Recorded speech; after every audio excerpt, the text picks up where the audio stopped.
conocimiento de la educación también tiene una fuerte raíz religiosa. Una de los grandes dadores o de los grandes proveedores de la educación fueron tanto la Iglesia Católica, cuando empieza a pensar en la infancia pobre y a través de los salesianos va a crear las primeras órdenes o los primeros hogares para niños pobres que van a ser instruidos, y por el otro lado la religión protestante. Va a ser Lutero el que va a decir que hay que enseñar la Biblia, por eso se dice que la Biblia es el libro más leído de la historia, y no puede haber intermediarios entre la palabra del Señor y el, el creyente. Por lo tanto, es importante que cada uno pueda leerla por sí mismo. Eso hace que tanto Lutero como Calvino van a crear las primeras escuelas parroquiales, que van a ser escuelas dominicales, y una de las características que van a tener los protestantes es que no van a discriminar en la educación de las mujeres de los varones. ¿Por qué? Porque ellos creían que a través de la educación había que educar a las mujeres para que fueran buenas madres. Por lo tanto, este proceso, que es un proceso largo, que implica primero pensar a la infancia y crear el campo de la infancia, y esa infancia va a ser pensado primero por los filósofos, y piensen ustedes Comenio fue un, eh, un cura católico, fue un padre católico polaco, que es el creador, el padre de la didáctica moderna.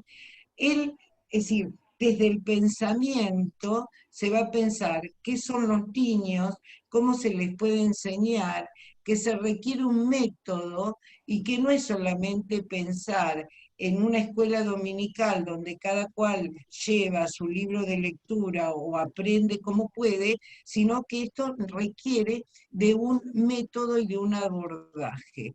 Cuando yo hablo de sistema educativo, o cuando se habla de sistema educativo, uno de los grandes logros del sistema educativo es que los estados pudieron sistematizar la tarea educativa. Entonces, en la sistematización va a aparecer por primera vez pensar esa niñez y asignarle edades. Con la educación aparece la edad en los niños. ¿Eso qué significa? Que un niño de 6 años no puede aprender lo mismo que un niño de 10. ¿No es cierto? Cuando uno iba a una escuela parroquial, una escuela dominical, de un presbiterano, de un luterano, todos los chicos estaban mezclados, el de 6, el de 10. Lo que va a hacer el Estado va a separar por edades, por lo tanto va a ser importante, porque aparte esto se va a dar también con un fenómeno importante, que es cuando el Estado le saca a la Iglesia el control de la vida y la muerte, es decir, cómo se inscribía la gente a través del bautismo.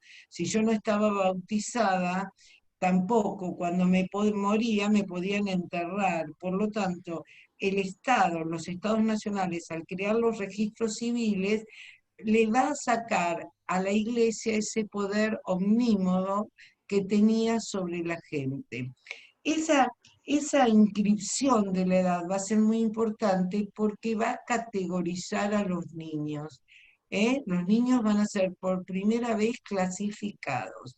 En esa sistematicidad, el Estado va a ordenar a los sistemas, si bien los sistemas surgen embrionariamente, y aparte cada uno de los sistemas que va surgiendo en cada país es copiado por otro país, por eso existe también la legislación comparada, el Estado va a ir organizando el sistema en forma vertical y en forma horizontal. Al principio ese sistema vertical va a estar organizado, ¿no es cierto?, con la educación básica, que sería la educación primaria, la educación media y la educación superior. Y si yo les preguntara a ustedes qué surge primero, la educación primaria o la educación superior, la educación universitaria, la mayoría de ustedes me contestarían que la educación primaria. Sin embargo, no es así. Lo primero que surgió académicamente organizado fue la educación universitaria, y las universidades medievales fueron universidades manejadas por la iglesia, ¿está? Entonces, por eso era tan importante enseñar teología y formar a lo que iban a ser los funcionarios del Estado, pero en esas universidades medievales no existía prácticamente la enseñanza de la ciencia. Es recién cuando el Estado se hace cargo de la educación universitaria cuando se empieza a impulsar el desarrollo de la ciencia.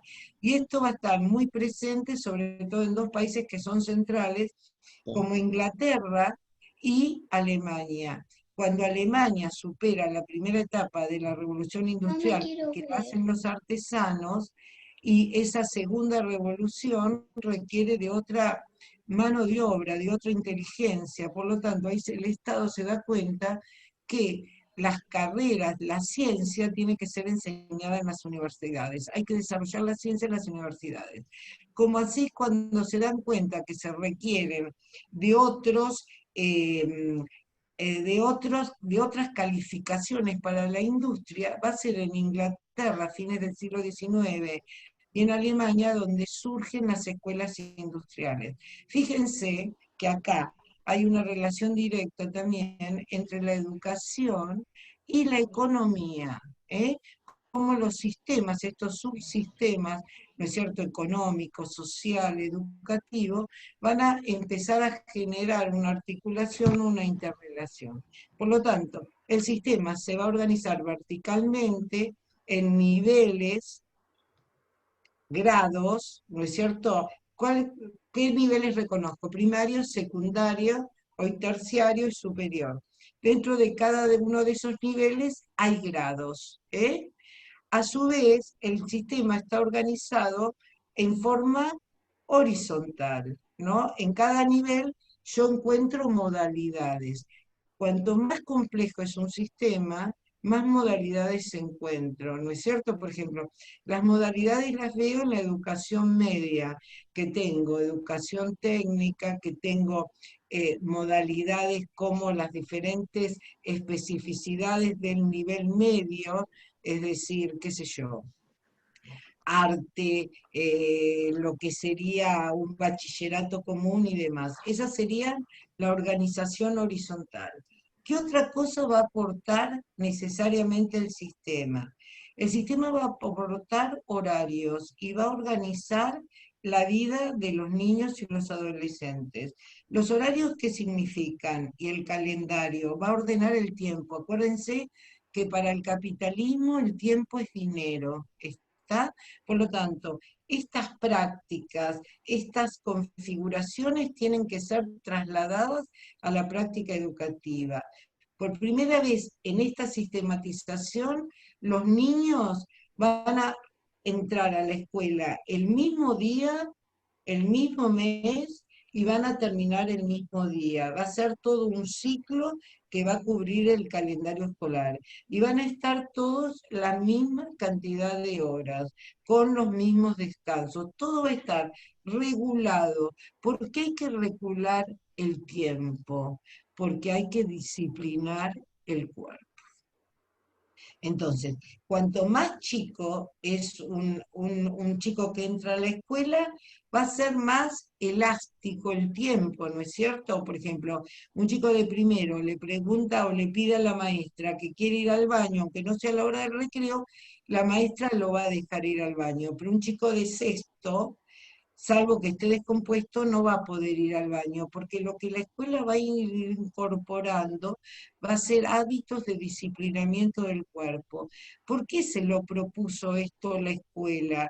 Porque cuando ese chico salga de la escuela o salga del sistema educativo, va a tener que ser un trabajador, por lo tanto, va a tener que saber cumplir horarios, acatar órdenes, respetar jerarquías, y todas esas prácticas las va a ir instalando, se van a ir instalando desde la escuela. En esa organización, el sistema educativo se va a arrogar, que esto también es sumamente importante, y eso lo decía Durkheim, la socialización y formación de los docentes.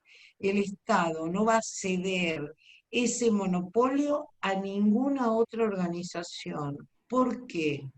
porque necesita un cuerpo docente que enseñe las mismas cosas, aplique los contenidos, aplique los métodos y se tiene que asegurar que hay consensos. Por lo tanto, desde la formación docente va a imponer un currículum. ¿Qué otra cosa va a tener que controlar? Y eso lo decía Comenio. Comenio, ¿por qué es el padre de la didáctica moderna? Porque es el que impone el pizarrón, que todavía se sigue usando en la escuela, el libro de lectura.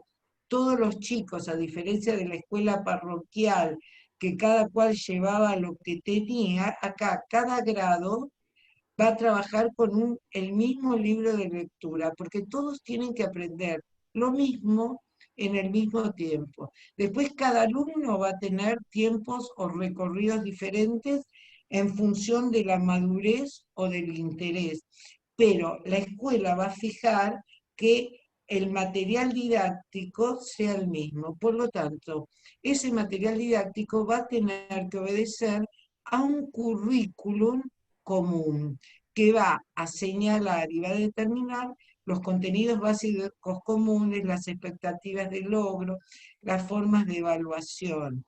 Entonces, ¿qué se asegura el Estado? Que tal población de tal edad sepa tales cosas. Y es el Estado el que está decidiendo a través de sus especialistas cuáles son los saberes valiosos o útiles que esa sociedad y ese tiempo histórico requieren.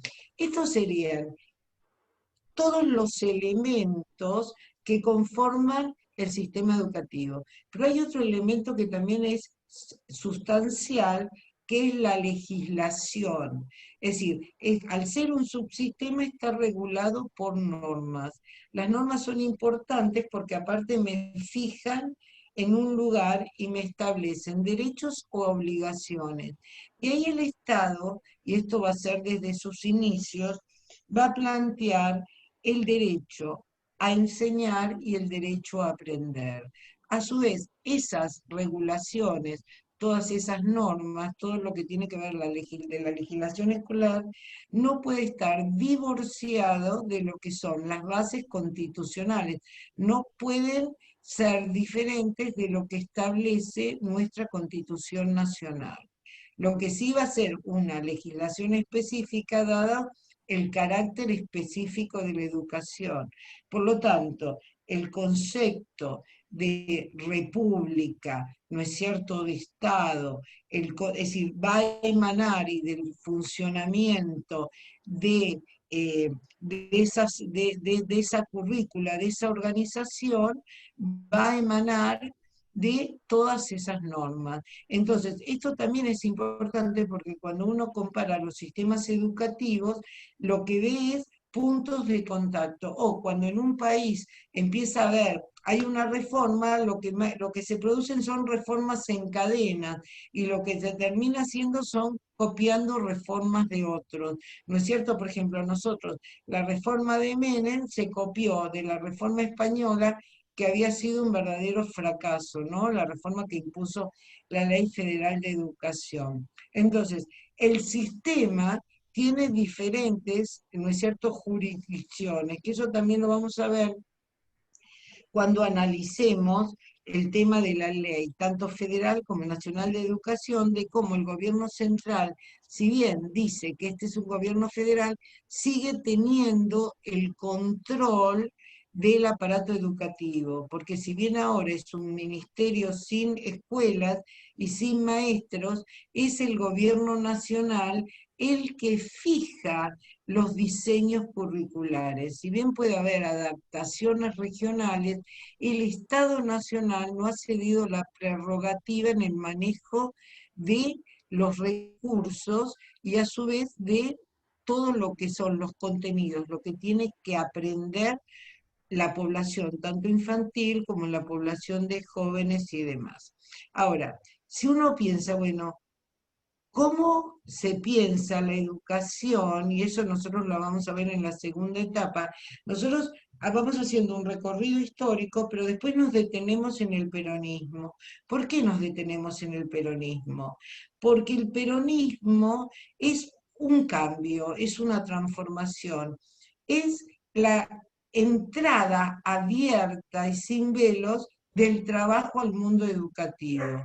Y ese trabajo y esa concepción de trabajo y la formación de los trabajadores va a entrar en todos los niveles, desde el nivel primario hasta el nivel universitario. Va a ser Perón el que decrete la gratuidad de la universidad, va a ser Perón el que cree la primera universidad obrera, yo creo, del mundo, lo que es hoy la Universidad Tecnológica, y va a ser Perón el que también articule con la dimensión cultural la construcción de subjetividades, porque nosotros partimos, nuestra posición epistemológica es que la educación no es solamente instrucción, sino es socialización. ¿Qué sería la socialización? Es decir, la socialización donde nosotros internalizamos pautas, valores, comportamientos que nos van a acompañar durante toda la vida y nos constituyen como sujetos.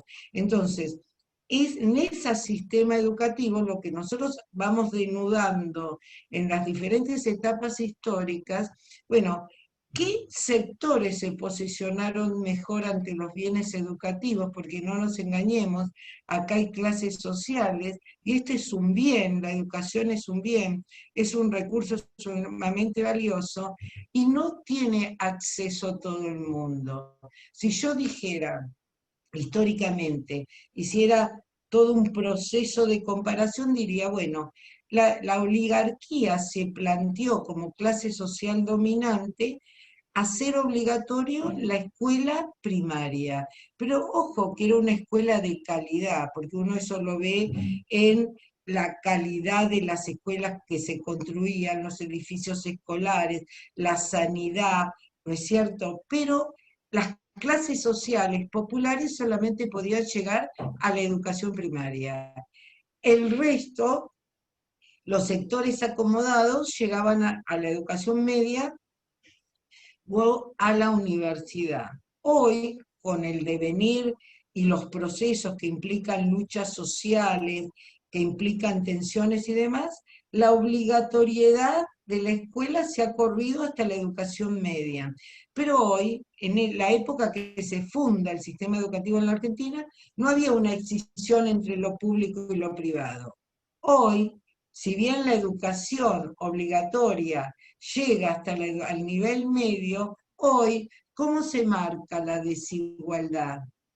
Es decir, hay desigualdad, hay una desigualdad profunda, no por la exclusión al nivel medio, sino por la desigualdad educativa y por el crecimiento desmedido de la educación privada que va a albergar y va a chupar a todos los sectores medios y medios altos.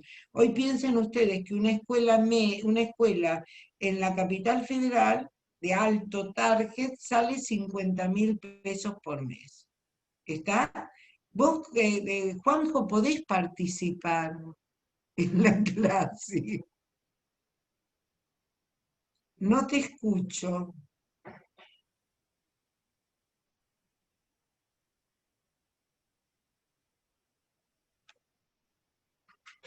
Estás muteado, profe. Estamos todos, pero yo no escucho a Juanjo. Está Juanjo no. muteado. No Ahí me está. había muteado. No, lo que decía es lo Bueno. siguiente.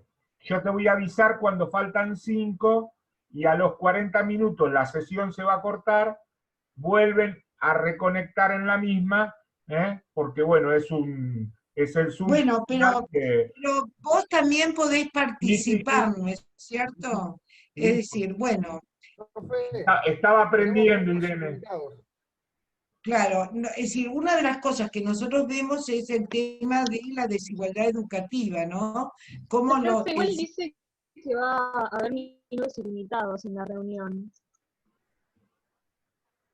¿cómo? Que no pueden va entrar. limitados. Estamos en el tope de 100, porque no admite más de 100 este espacio, por eso también la estamos grabando, ¿eh? Y a medida que se baja alguien, yo estoy todo el tiempo dando admisiones. En este momento estamos con 100. ¿Mm? No, pero lo No, que Profesor. va a cortar el tiempo. Eso digo. Ah, claro, hay minutos ilimitados. Apareció un aviso que decía que no se iba a cortar la reunión, a menos que uno mismo la termine, pero si no, ya no va a parar. Ah, A veces pasa cuando es la primera reunión de Zoom que se utiliza ok. y después no, después se va a ir acortando. Esta cuenta, Pueden seguir.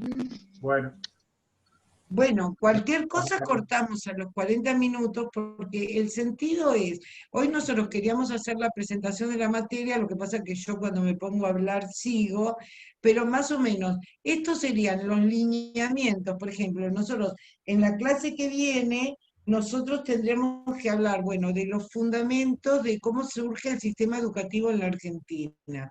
La gente cree que el sistema educativo en la Argentina surge con la ley 4420. No, existían antecedentes riquísimos en la Argentina porque los españoles se encargaron de traer la educación, ¿no es cierto? Es decir, a diferencia de los portugueses que nunca se preocuparon por alfabetizar a la población esclava, y es muy tardío el nacimiento del sistema educativo en forma popular en Brasil, los españoles cuando ya llegaban en el año 1600 ya introducían lo que eran las famosas cartillas y aparte hasta tenían legislación en las cuales los hijos de los caciques tenían que ser instruidos y demás. Si bien esto no era obligatorio, ellos habían cedido esto a, ¿no es cierto?, a los grupos religiosos, y va a ser los jesuitas los que van a generar todas estas órdenes en el norte argentino, y nosotros generalmente asociamos a los jesuitas con las misiones, las actuales misiones en el territorio de Misiones, pero los jesuitas llegaron hasta San Luis, llegaron a Mendoza, ¿no es cierto? Tuvieron una influencia impresionante y los jesuitas alfabetizaban a sus poblaciones aborígenes. Por lo tanto, para la corona española había un interés, un cierto interés por instalar lo de la educación. Y aparte porque ellos también tenían que formar a sus propios funcionarios, ¿eh? Si bien los mandaban de España, los nacidos acá, llamados criollos, había que instruirlos. Y van a ser los caudillos, que nosotros que nos han enseñado históricamente que fueron bárbaros, los que van a tener las primeras experiencias de crear escuelas, ¿no es cierto?, escuelas primarias, escuelas de artes y oficios, sobre todo en Entre Ríos, en Santa Fe, López, Ramírez, Bustos, en Córdoba, va a crear el primer impuesto que va a tener como fin y va a estar orientado a solventar los gastos educativos. Va a poner un impuesto a cada vaca que entre en un matadero, ¿eh? Y todo eso va a servir para ir creando escuelas. Esto es importante porque la educación no nació con Sarmiento, por eso cuando uno analiza la Constitución se habla de los pactos previos y las experiencias previas que existieron en las provincias. Es decir, Córdoba sigue el ejemplo, Tucumán sigue el ejemplo de Córdoba, también instala este impuesto. El desarrollo, piensen ustedes que cuando San Martín estaba haciendo la campaña para cruzar los Andes, crea una escuela secundaria, y es una escuela secundaria que aparte podían ir hasta las mujeres, por lo tanto había un interés genuino en crear escuelas, e incluso se va a utilizar el método de Lancaster, que es un método que van a crear los ingleses. Hay dos grandes métodos, el método de los hermanos, que es un método de los hermanos salesianos, y el método de Lancaster, que era un método industrial, donde los chicos, las clases eran de 200 alumnos, Si yo les dijera cuántos alumnos había en las clases, había entre 100 y 200 alumnos, salvo en la escuela de los hermanos, que no podía haber más de 30 alumnos. ¿Por qué se dice que fue el primer método industrial? Porque había un solo maestro y ese maestro se apoyaba en monitores. Los monitores eran los alumnos más aventajados que se hacían cargo de grupos de 30, 40 alumnos y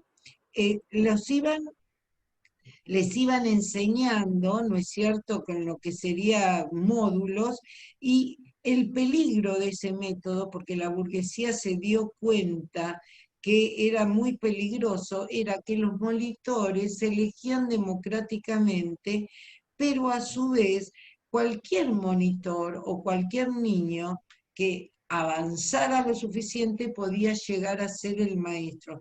Entonces la burguesía se planteó que eso tenía mucho riesgo, porque el día de mañana, cuando él fuera un trabajador, podía aspirar a ser o el capataz o el dueño de la fábrica. Por lo tanto, ese método fue desterrado. Después los ingleses lo van a llevar a la India. Bueno, este método de Lancaster va a ser publicado en la Gaceta de Mariano Moreno, y con este método va a ser Artigas lo que le enseña a sus gauchos, va a ser Güemes también el que lo utilice, y lo va a implementar también Belgrano, que también una de las pasiones de Belgrano fue la educación. Por ejemplo, Belgrano va a ser uno de los primeros que crea los reglamentos escolares. Y aparte Belgrano también va a pensar en la educación de la mujer. Entonces, es decir, hay muchos antecedentes interesantes de lo que se llama los protosistemas educativos, ¿no? Que serían los antecedentes que van a dar sentido o basamento, van a crear los cimientos de lo que después va a ser el sistema educativo. Porque si uno analiza la conformación del sistema educativo en la Argentina, es uno de los sistemas más exitosos del siglo XIX, que más creció, que más se expandió, si uno lo toma en relación con América Latina, y a su vez que lo hizo más rápidamente. Pero acá también hay que decir que va a ser solamente el peronismo el que va a lograr la universalización de la escuela primaria. ¿Eso qué significaba? Que hasta la llegada del peronismo, si entraban 100 chicos a la escuela primaria, se recibían 38, terminaban 38. Va a ser por primera vez con el peronismo que van a entrar 100 chicos y se van a recibir los 100. ¿Está? ¿Pero por qué? Porque aparte va a ser el peronismo el que crea todo el sistema de lo que va a ser la educación rural.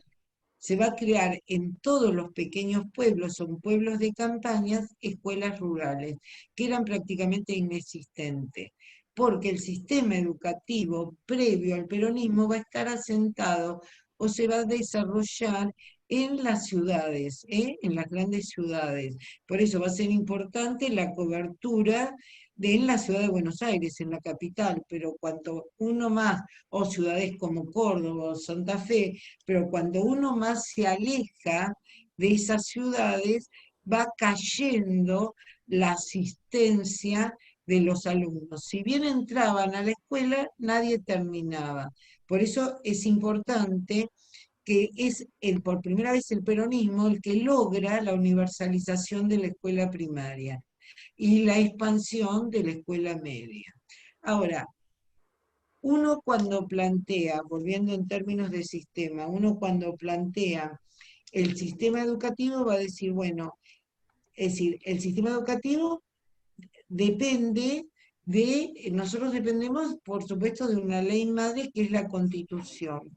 A su vez, el que ejecuta esa política es el Poder Ejecutivo. Pero hay un ámbito, que es el ámbito universitario, que tiene una fuerte presencia de la legislación, del Poder Legislativo.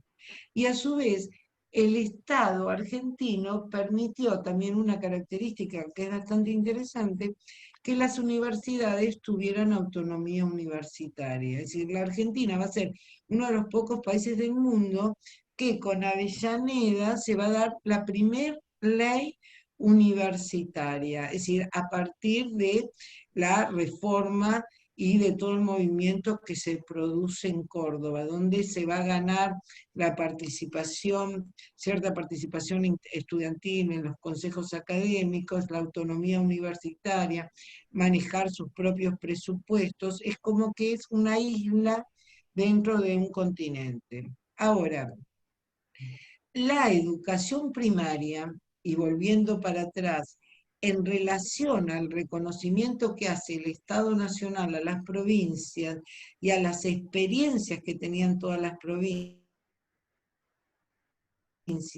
uno de los sistemas más desarrollados con mayor presencia fue Corrientes. Y ¿por qué Corrientes? Uno se tendría que preguntar. Bueno, porque Corrientes estaba muy cerca de los jesuitas territorialmente, y fue donde se desarrolló todo con mucha fuerza ese protosistema educativo. ¿Qué pasó con Corrientes después? ¿Por qué no llegó a ser relevante? Y bueno, porque la guerra del Paraguay destruyó absolutamente todo. Entonces, una de de las características que va a tener el gobierno nacional es que le va a dejar a las provincias el manejo de la educación primaria. El nivel primario va a ser una responsabilidad exclusiva de cada una de las provincias, salvo después con la ley Lainez, a fines del siglo XIX, principios del siglo XX, que la nación se va a meter en los territorios provinciales aduciendo que las provincias no tienen el dinero o los recursos necesarios para construir escuelas. Entonces ahí se va a formar como un sistema bifronte. Pero la educación primaria sigue siendo una responsabilidad de la jurisdicción provincial. Otra si seguimos en términos del sistema educativo, es la presencia de la educación municipal. ¿Por qué? La ciudad de Buenos Aires, al ser capital de la República, al ser una ciudad, necesariamente tuvo que tener una educación municipal. Ese proceso después va a ser copiado por Mar del Plata, con los socialistas en 1960, se va a crear el segundo sistema municipal en la nación. ¿Está? Que va a ser sumamente exitoso, que va a ser, en sus orígenes fue un sistema educativo de calidad, que los socialistas lo pensaron para las áreas periféricas, alejadas del centro, donde la población no tenía acceso a las escuelas. Y por otro lado, en el año 1980 va a surgir en la ciudad de Córdoba la tercera experiencia de educación municipal. Independientemente que sean municipales, ellos se rigen por toda la legislación provincial y los dictámenes nacionales. Y ahora estamos observando que en ciertos municipios, sobre todo del Gran Buenos Aires, empiezan a haber experiencias municipales, fundamentalmente en todo lo que tiene que ver con los jardines de infantes. ¿Por qué? Porque una de las áreas más descuidadas hasta el menemismo fue el jardín, porque el jardín en la educación inicial no era obligatorio. Hoy nosotros sabemos que a través de la ley de 1990, la ley de 1993, el jardín es obligatorio en la sala de 5 y con la ley nacional es obligatoria la sala desde 4. Y una de las progresividades del sistema sería que fuera obligatorio en la sala de 3 y también, que esto hay que empezar a discutirlo porque también surge como necesidad, es la existencia de los jardines maternales. Hay que construir jardines maternales. ¿Por qué el Estado no lo construye? No construye jardines maternales, ni forma docentes en jardín maternal, porque salen fortunas. mantener los jardines maternales es realmente muy oneroso para el Estado. ¿Está? Ah, bueno, Gerasi pregunta, bueno, Gerasi está contestando. Él dice, este cuatrimestre, al ser todo virtual, no hay grupos por día, ¿no es cierto? Yo no me quiero meter en ese tema, ustedes la semana que viene empiezan con los prácticos y nosotros tenemos una reunión para evaluar eso y vamos a ver, todos ustedes me imagino que ya se habrán matriculado, ¿no es cierto?, con cada ayudante. Una de las cosas que le quiero decir es que va a haber, algunos ayudantes van a hacer clases virtuales, otros no. Lo que nosotros sí vamos a asegurar es que están todas las clases bajadas, ¿está? Por lo tanto, todo el mundo va a tener el material a mano. Y aparte vamos a hacer algunas clases de enlace, vamos a hacer algunas clases teóricas, después nos las vamos a dividir con Juanjo, y aparte vamos a hacer algunos foros de discusión. El cuatrimestre pasado, Juanjo lo hizo con respecto a el tema de hacer foros antes de los parciales para discutir dudas. ¿Está? ¿Ustedes tienen alguna pregunta en particular? Profe, Sí, sí, yo quería consultarle respecto a las comisiones de prácticos, porque usted recién habló de que nos habíamos inscrito con ayudantes. sí. ¿Dónde se puede inscribir? Porque yo la verdad que no encontré ningún foro ni nada para eso. Vos No, estás... Sí, contestale vos, Juanjo. Augusto, en la reunión el otro día se los ordenó alfabéticamente y a cada uno de ustedes les aparece Grupo Gerasi, Grupo Cristina García, Grupo Cadaveira, que son los tres compañeros que están a cargo de los trabajos prácticos. Augusto nos está acompañando hoy en la reunión y como bueno, no iba a haber un horario fijo, y también la otra cuestión que estábamos teniendo nosotros era que la asignatura está teniendo en el aula casi 209, 210 estudiantes matriculados. Entonces, bueno, esa fue una manera de resolverlo y cada ayudante iba a plantear el espacio, por eso les aparece por Grupo Gerasi, Grupo Cadaveira, Grupo García. Augusto, ¿querés agregarles algo más? ¿Qué tal? Bueno, sí, aclarar algo. A diferencia de otros cuatrimestres, o más que nada del cuatrimestre anterior, en el que estábamos esperando la vuelta a la presencialidad, ya sabemos que este cuatrimestre va a ser enteramente virtual. Por lo tanto, como se ha desaconsejado por parte del decanato esto de la sincronicidad, desaparecen los horarios de comisión. ¿Sí? Cada vez va a ser todo virtual.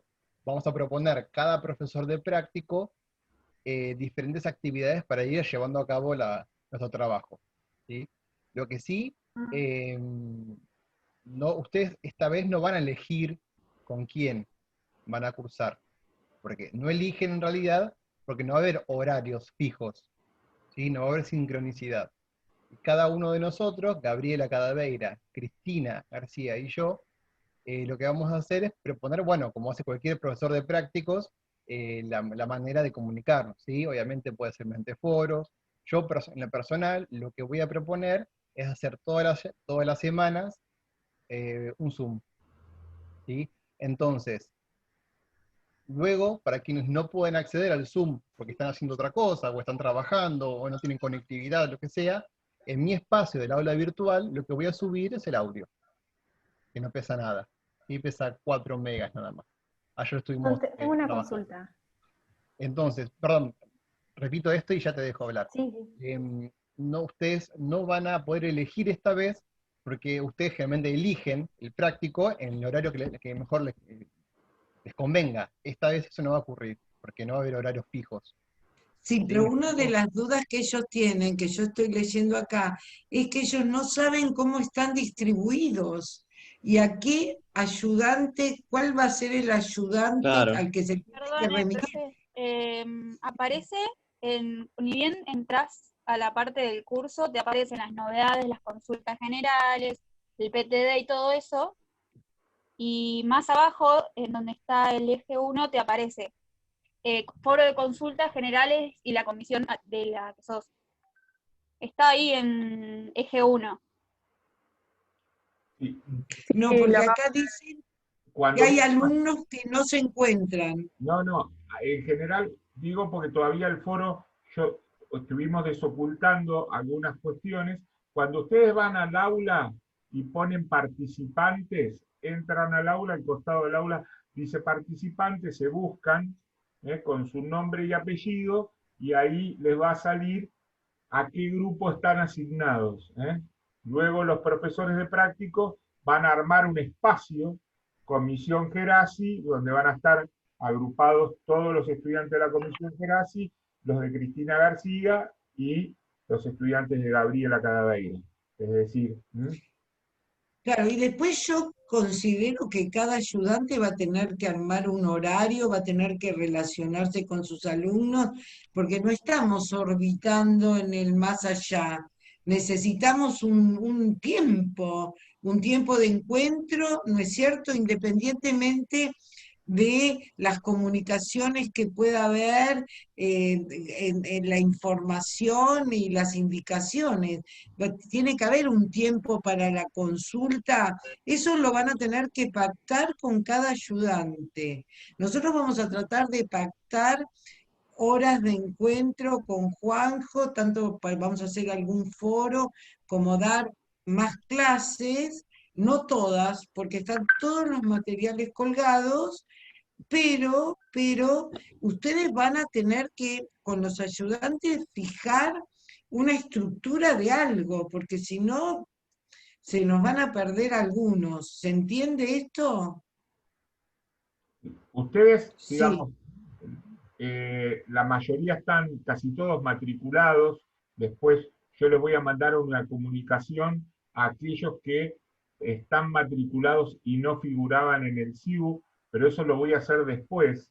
Ustedes cuando entran al aula, que ya estaba desde el día de ayer, desde antes de ayer, perdón, ustedes tienen el PTD, que es el plan de trabajo docente, donde en un primer momento la profesora Bucci hizo una introducción, luego avanzó con el eje 1, ¿y qué más tienen colgado ahí mismo?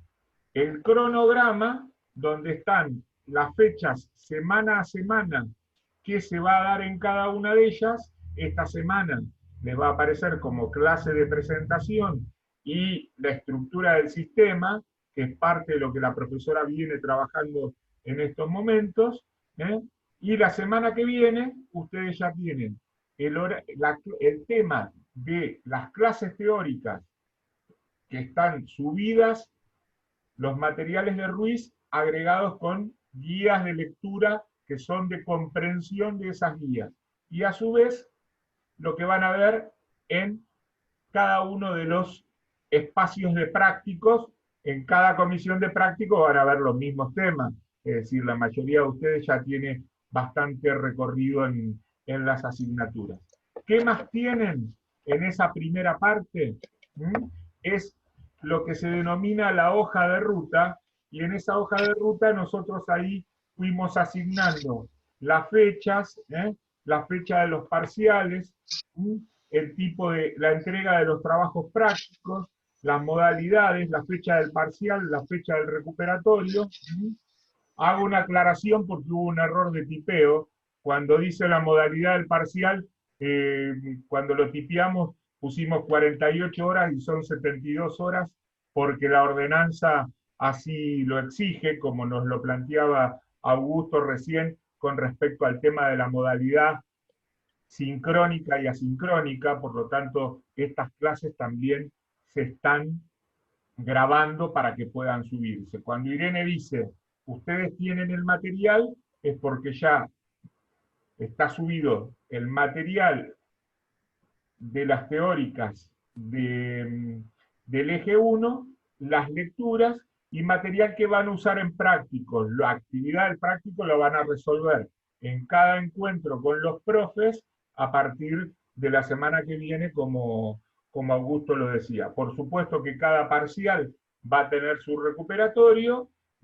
El formato del parcial es el formato que plantea la ordenanza de la facultad, es decir, es un formato que tiene que tener una ventana de 72 horas, entonces, bueno, nosotros luego lo vamos a hacer, por eso acompañamos con el foro.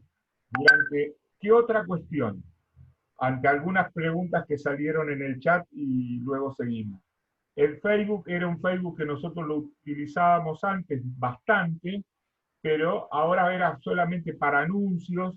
¿Por qué? Porque ya ahora trabajamos todo en el aula virtual, porque, digamos, el aula virtual hoy, en este contexto de ASPO, es el espacio institucional que tienen los estudiantes y tenemos los docentes, con los mecanismos de comunicación que tienen. Alguna cuestión que, bueno, ya la mayoría están bastante entrenados, pero siempre miren en novedades, porque nosotros en novedades es donde colgamos los anuncios, decimos, vamos a colgar el material de peronismo, vamos a colgar el material de currículum, o subimos un enlace de YouTube, que tenemos también nosotros. Hemos armado un canal de YouTube para que las clases teóricas o alguna otra se enlace también, aparte de la propuesta que está planteando acerca de los audios Augusto en ese sentido. Y a su vez es el mecanismo con la mensajería del aula o con los correos que nosotros vamos interactuando. ¿Queda claro? Es decir, acá las dudas es que algunos alumnos no se encuentran asignados a ayudantes. ¿Cómo se resuelve eso? Bueno, vamos a tratar de resolverlo comunicándolo Profesores, en 2 días. Seguramente les va a ir apareciendo como la asignación acá, fue automática. perdón, en el chat Karina Zucchelli dijo, fíjense cómo dijo el profe en participantes en la línea donde dice mis cursos, en el aula virtual o en usuarios en línea. Se dan clic a ustedes mismos y ahí les va a aparecer en qué grupo están. Ah, gracias. No.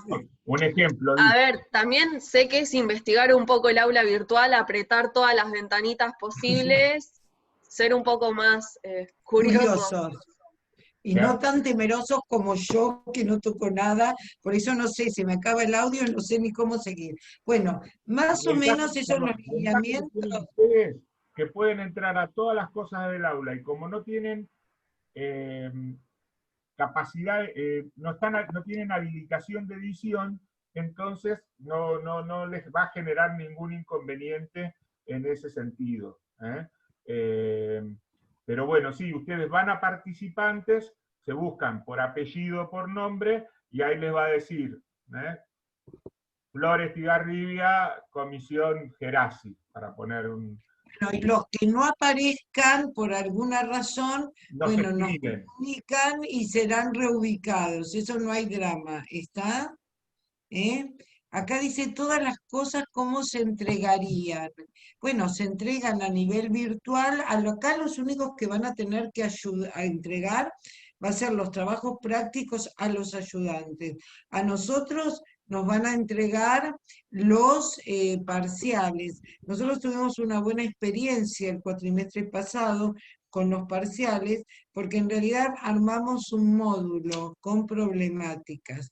Y al darle 72 horas, los alumnos tuvieron tiempo y resolución, es decir, tiempo para resolverlo. Y realmente yo pensé que iba a ser un copio y pegue, pero fue bastante productivo, fue bastante creativo, y por lo menos leyeron. Así que tanto Juanjo como yo estamos muy conformes. Capaz que a ustedes, que esto también es bueno decirlo, en el parcial nosotros armamos el módulo y ponemos bibliografía nueva, bibliografía complementaria. Por ejemplo, en el segundo parcial, yo capaz, discutiéndolo con Juanjo, pongo un texto sobre las universidades privadas. ¿Está? O, para ver peronismo, ponemos un texto nuevo que yo armé sobre la dimensión cultural del peronismo, que es muy interesante y cómo esto bajó todo el sistema educativo. Es decir, lo que quiero decir es que como tienen 3 días, se van a tener que enfrentar con un texto nuevo, corto, pero nuevo. Porque uno de los problemas que nosotros tenemos con este tipo de examen es el copia y pegue, y más que está todo el material digitalizado. Lo que nosotros queremos es que piensen, que elaboren, Es decir, esto es una cursada muy diferente, es decir, todos estamos aprendiendo, pero que nos quede algo, Es decir, no esto es me saco esta materia, es un plomazo, total, bueno, sino, y la educación es algo muy importante, es un tema de debate. Nosotros cuando veamos a ver lo que vamos a ver, es decir, porque también la materia está atravesada por las revoluciones, ¿no? La revolución industrial, las revoluciones científicas, y lo que incorporamos este año fue la inteligencia artificial, ¿no? La cuarta revolución tecnológica, donde ahí la educación tiene mucho que decir, y es un tema que hay que empezar a debatir en la Argentina, y es un tema que ustedes como futuros profesionales tienen que tener muy presente, porque a ustedes se les viene un mundo totalmente diferente, desconocido, y nadie está preparado para ese mundo. ¿Está? Entonces, nosotros el cuatrimestre pasado lo incorporamos, un texto de Yeyati realmente interesante, que plantea, bueno, después del trabajo, porque el trabajo va a desaparecer. Entonces, ¿qué se va a hacer? Bueno, ¿y qué puede decir la educación? ¿Formar para qué? Porque en última instancia, los interrogantes que plantea la educación es formar para qué, ¿no? ¿Con qué te formo? ¿Con qué contenidos? ¿Con quién? ¿Con qué recursos? Y otra de las cosas que hay que ver es que la educación es un bien muy valioso y detrás de ese bien hay pujas por la distribución. La educación no es un bien neutro, es intangible, por eso los estados muchas veces no invierten en la educación, porque antes se tardaba 20, 30 años en ver los resultados de esa inversión. Hoy, como el mundo es tan rápido y la revolución tecnológica es tan acelerada, esos resultados vos los ves rápidamente. Ustedes piensen, si no se hubiera creado el Ministerio de Ciencia y Tecnología, hoy hubiera sido imposible en la Argentina haber largado un satélite como se largó el domingo, o haberse hecho test rápidos, o haberse que en la Argentina se pruebe una de las mejores, supuestamente, vacunas contra el COVID. ¿Por qué? Porque hubo todo un proceso de inversión en un área que es central, porque hoy la ciencia es un instrumento central de desarrollo, pero aparte esa ciencia arroja resultados muy rápidos, por lo tanto, la formación, es decir, ya no nos podemos tomar 20, 30 años para pensar en, bueno, podemos postergar la educación. Hoy la educación es un bien sumamente valioso, y si los estados no lo comprenden, como sociedad estamos un poco listos, fritos. Y ese es el mundo que a ustedes le va a tocar vivir. Bueno, yo creo, si no tienen alguna pregunta, alguna duda, cerraríamos un poco acá, ¿no es cierto? Para no acomodar o amontonar tanta información, ¿no? Es decir, otra de las cosas, acá me preguntan si ya están las fechas de los parciales. Lean el cronograma, el cronograma ya está publicado. Manéjense con la hoja de ruta, donde también están fechas de entregas, las fechas finales de entrega de los trabajos prácticos. Nosotros somos sumamente rigurosos y el cronograma lo cumplimos, ¿está? Y las fechas de los parciales están porque la facultad nos exige ponerlos. Sí. En el cronograma que ustedes ya tienen colgado, como les decía, PTD, cronograma, PTD, hoja de ruta, ustedes ahí tienen que la fecha del primer parcial es el 8 de octubre. Si alguien no está matriculado, me manda un mensaje por el aula, mi nombre es Juan Escujuri, y vemos, creo que deben ser muy poquitos por ya la cantidad que solicitaron matrícula y por los que enviamos por SIU. Pero si alguien queda, lo resolvemos de esa manera. Cuando Irene comentaba acerca de las instancias de evaluación, por otro lado, este momento que estamos viviendo no se vivió nunca en los sistemas educativos modernos. Entonces, bueno, puede aparecer un artículo de un estudio de CEPAL o de un teórico que va trabajando, y bueno, ese artículo lo vinculan en el ejercicio de la evaluación con el material que nosotros le estamos dando, que en general para ver la primera parte de sistemas educativos son los capítulos del libro de Ruiz, capítulos 1, 2, que ustedes, reitero, ahí tienen, está el material digitalizado y está la guía de lectura. Y vamos a generar también, son experiencias nuevas, porque antes no lo hacíamos. Nosotros cuando dábamos el espacio de la evaluación, habilitábamos ahí otro foro. Durante la semana, nosotros con tiempo ya le vamos a avisar cuándo va a ser el próximo encuentro y qué formato. Si va a ser un formato de conversatorio, un formato de foro, y varias clases. Queremos también que podamos utilizar esta plataforma, porque a nosotros nos permite también ese encuentro que ayuda a dialogar, a que todos aprendemos, y a su vez ustedes a poderse sacar cantidades de dudas. Bueno, es decir, muchas de ellas a veces uno las hace en el espacio del práctico, pero bueno, todos nos estamos acostumbrando a este escenario de la no presencialidad, ¿no?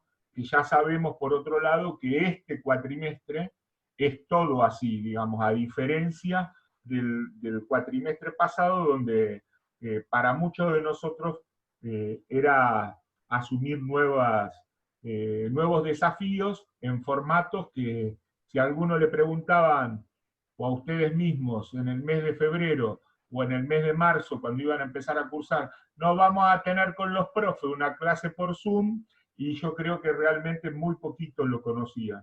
En el caso de Irene y mío desconocíamos, y la mayoría de los docentes desconocían ese formato. Uno podía conocer el Skype, otros, pero no este tipo de formatos que hoy no solo se usan para cuestiones pedagógicas, sino también hasta para el reencuentro con las familias.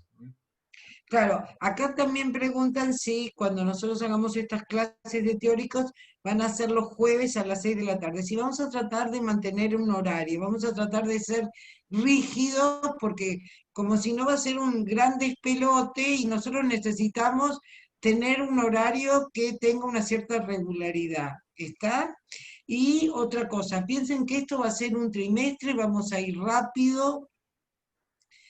Es decir, y traten de tener las lecturas más o menos al día, porque eso nos sirve, sirve en los prácticos, incluso en los teóricos, para que se puedan plantear dudas, para que se trabajen sobre las dificultades, porque es muy corto el tiempo, ¿está? Y nosotros vamos a seleccionar con Juanjo qué teóricos vamos a dar, ¿está? Que consideremos, por ejemplo, valiosos, como la teoría del capital humano, el tema de currículum lo vamos a dar sí o sí, porque es muy importante, el tema peronismo, el tema que a mí me interesa trabajar es todo el tema de la desigualdad, UBET, pero incorporado todo el tema de la desigualdad, y incorporamos el año pasado un texto muy interesante que habla de las desigualdades múltiples. ¿Eh? Es decir, es decir, nuevas investigaciones que se están abriendo y que están profundizando en el tema de la desigualdad, no de la diversidad, sino de la desigualdad. ¿Eh? Bueno, creo que esto es en lo más general. Y bueno, nosotros vamos a comunicar con ustedes cuándo va a ser el próximo encuentro. ¿Estamos de acuerdo?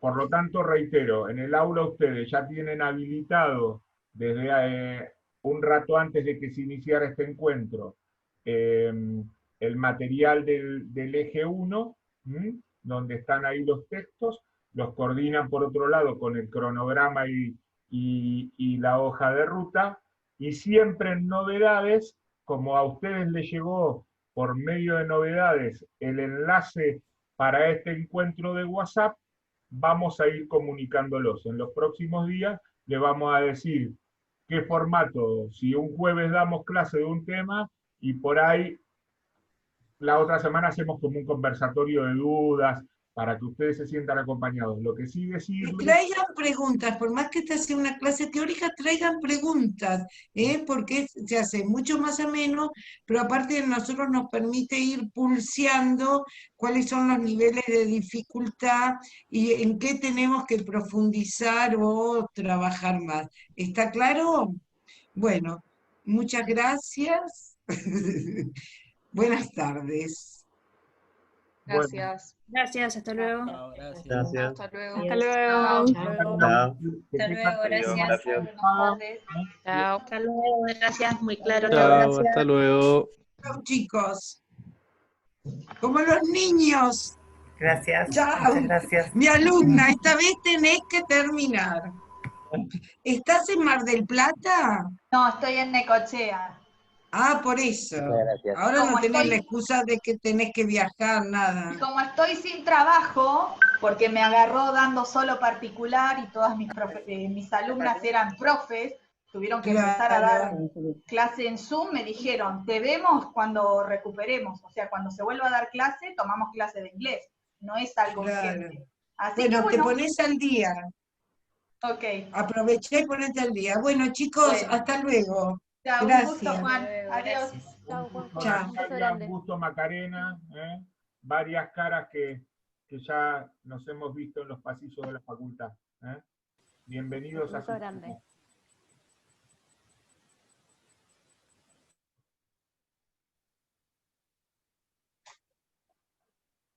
Bueno.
¿Por qué se calmó la perra?